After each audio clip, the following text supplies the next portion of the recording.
The IceRays head back on the road to take on the Odessa Jackalopes and continuation of the 4-game recent stretch. This time around, the IceRays are looking up at the Jacks in the South Division standings.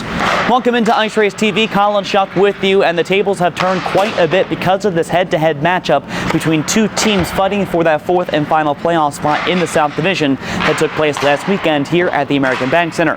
And with the IceRays being swept by the Jackalopes for the first time in junior franchise history, the IceRays now slip to 2 points back of the Jackalopes in the South Division standings. Now the IceRays still have 12 games remaining, which means there's a lot of time, but with the 2 games in hand Odessa has, we won't see those 2 games in hand being made up until the middle of March. So because of that, we'll still have to wait to see how that shakes things up. But if you take care of your own business, then things will get easier for you for Corpus Christi. Well, last weekend the IceRays dropped 2 games here at the American Bank Center. Did get 1 point in the process, losing 3-2 in overtime on Friday and then 4-3 in regulation on Saturday, with having 5 different goal scorers during the course of that process. You had Brendan Midler and Regan Cavanaugh in game number 1 with 2 very nifty individual efforts, and then Carter Johnson, Cody Lichtenfort, and Jimmy O'Brien all tallying on Saturday.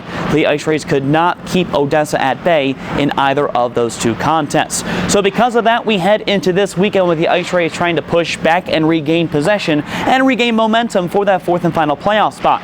Corpus Christi has dropped 8 of their last 10 games in the recent span, while Odessa, on the other hand, has won games in 10 of the last 13 contests. Knowing that Odessa has been strong at home over the course of the season, the IceRays need to get that pushback going this weekend, even though they won the last 2 games in Odessa back in December.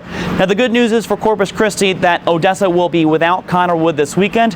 He was given 2 games of a suspension supplementary for his kneeing incident back last Friday against Cody Lichtenfort all the way back in the 2nd period. But also they'll be without Drake Lindsay for game 1 due to an automatic game misconduct and suspension given last Saturday. So with all that being said, without that physicality on the ice for Odessa, maybe this could be the point where the IceRays match up a bit better with the Jackalopes. But first of all, they'll have to get by John Flackney, which they could not do enough on Friday night. And also, too, they'll have to shut down Hampus Shodal, who leads the team with 51 points and is 4th in the NAHL in scoring this season, only behind 3 Fairbanks Ice Dogs players. And plus, get that offense going and help out your netminders so you can get yourselves in a position in order to get points this weekend.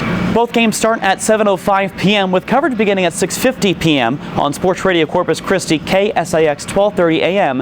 as well as on FastHockey.com. We hope you join us radio side for both of those contests.